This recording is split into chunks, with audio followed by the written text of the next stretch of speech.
खलीज फारिस में आबदार हुर्मुज़ की बंदिश और बहरी नाकाबंदी इस वक्त अमेरिका और ईरान के दरमियान मुज़ाकरात में डेडलॉक की बड़ी वजह बना हुआ है, जबकि बैनुल-अक़वामी सियासत और मईशत का मुस्तकबिल भी इसी गुज़रगाह के मुस्तकबिल से जुड़ा हुआ है। मगर पाकिस्तान के दारुल हुकूमत इस्लामाबाद में मकामी इंतजामिया के लिए ये मामला शायद इतना हसास हो चुका है कि इस गुज़रगाह को इस्लामाबाद के एक नवाही इलाके से तशबीह देना ही जुर्म बन गया है। और आपको शायद ये सुनकर हैरानी हुई हो, मगर असल में ये हैरानी नहीं बल्कि परेशानी की बात है, क्योंकि इस्लामाबाद के इलाके तरनौल के एक शहरी खुर्रम नज़ीर को सिर्फ इस बात पर गिरफ्तार कर लिया गया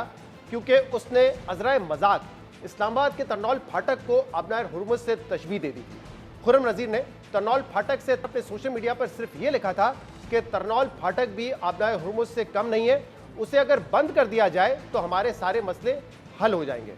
वैसे तो इस शहरी ने बज़ाहिर ये बात सिर्फ लाइटर अंदाज में लिखी थी, मगर मकामी पुलिस ने इस पोस्ट को अवाम को इश्तियाल दिलाने के मुतरादिफ करार देते हुए उसके खिलाफ मुकदमा दर्ज करके फौरी गिरफ्तार कर लिया। और गैर मामूली तौर पर इस शहरी के खिलाफ मुकदमा भी पीका की दफात के तहत दर्ज करने के बजाय दफा 144 के तहत दर्ज किया गया। FIR के मुताबिक रिहायशी खुर्रम नज़ीर के खिलाफ ये मुकदमा दफा 144 की खिलाफ वर्जी करने पर सब इंस्पेक्टर शाहिद असगर की मुद्दत में 21 अप्रैल को दर्ज किया गया और उसी रोज उसे तरनौल चौक से गिरफ्तार कर लिया गया। पुलिस ने FIR में मौक़िफ़ अपनाया है कि क्योंकि मौजूदा सिक्योरिटी हालात के पेश नज़र इस किस्म की तशहीर करने और ऐड लगाने पर हुकूमत पाकिस्तान ने दफा 144 का नफाज कर रखा है, इसलिए शहरी ने हुक्म की खिलाफ वर्जी और लोगों को तरनौल फाटक बंद करने पर आमादा करके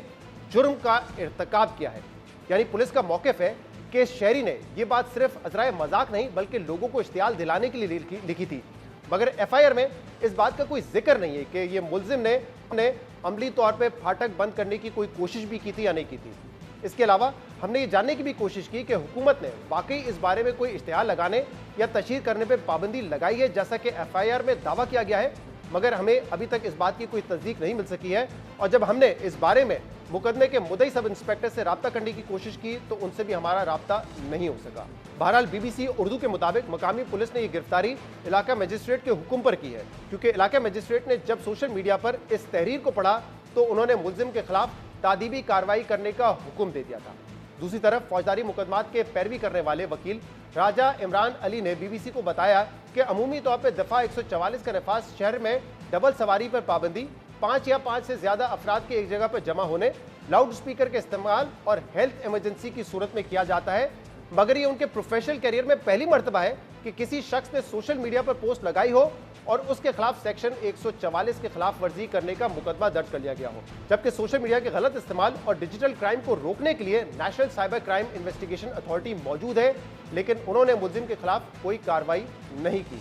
यानी पहले तो मज़ाहिया पोस्ट को जवाज बनाकर पुलिस ने शहरी के खिलाफ इश्तियाल अंगेजी का मुकदमा दर्ज कर लिया और न सिर्फ ये बल्कि एक ऐसे मामले पर मुकदमा दर्ज किया गया जो कि पुलिस के डोमेन में भी नहीं आता है। बहरहाल मामला जो भी हो, हुकूमत, पुलिस और इंतजामिया को समझना चाहिए कि जुड़वा शहरों के रिहायशी और कारोबारी तबका इस्लामाबाद में जारी मुज़ाकरात की कोशिशों को लेकर कई मुश्किलात का सामना कर रहा है, क्योंकि इस्लामाबाद में होने वाली हसास मुलाकातों की वजह से पिछले कई रोज से इस्लामाबाद को आने जाने वाले रास्ते बंद हैं तो कहीं पर रुकावटें खड़ी हुई हैं। पिछले कई रोज से इस्लामाबाद में अदालतों समेत सरकारी दफातर भी बंद है। रेड जोन और उसके अतराफ में लोगों का कारोबार भी मुतासिर हो रहा है, मगर इस सब के बावजूद शहरी ये सब इसलिए कबूल कर रहे हैं क्योंकि उन्हें अंदाजा है कि ये सब मुल्क के वसीतर मफाद में है, इसलिए फॉर अ ग्रेटर गुड लोग वक्ती तौर पर मुश्किलात खामोशी से बर्दाश्त कर रहे हैं। लेकिन अगर कोई बेचारा अपनी परेशानी का इजहार करे या खलीज में जारी तनाज़े को मजाक में अपनी किसी मुश्किल से तशबीह दे दे तो इसे गिरफ्तार करने से तो यही तासर होगा कि लोग मुल्क के वसीतर मफाद में नहीं या अपनी मर्जी से खामोश नहीं है,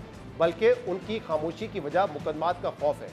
इसीलिए इंतजामिया और इदारों को ऐसी बातों को सिक्योरिटी थ्रेट या इश्तियाल अंगेजी से तशबीह देने के बजाय खुले दिल से बर्दाश्त करना चाहिए। बल्कि इस मामले पे तो सिंध हुकूमत से शायद सीखने की जरूरत है, जिसने पिछले कई दिनों से इस मामले पर कई ताने और मजाक बर्दाश्त किए हैं। कराची में तो इस बारे में एक मुहिम चल पड़ी थी कि पहले आबनाए हुर्मुज़ खुलेगा या यूनिवर्सिटी रोड खुलेगा, मगर सिंध हुकूमत या कराची की इंतजामिया ने इस सब के बावजूद मजाक को मजाक के तौर पर लिया है, ना कि इजहार की आज़ादी और मजाक को ही जुर्म बना दिया गया।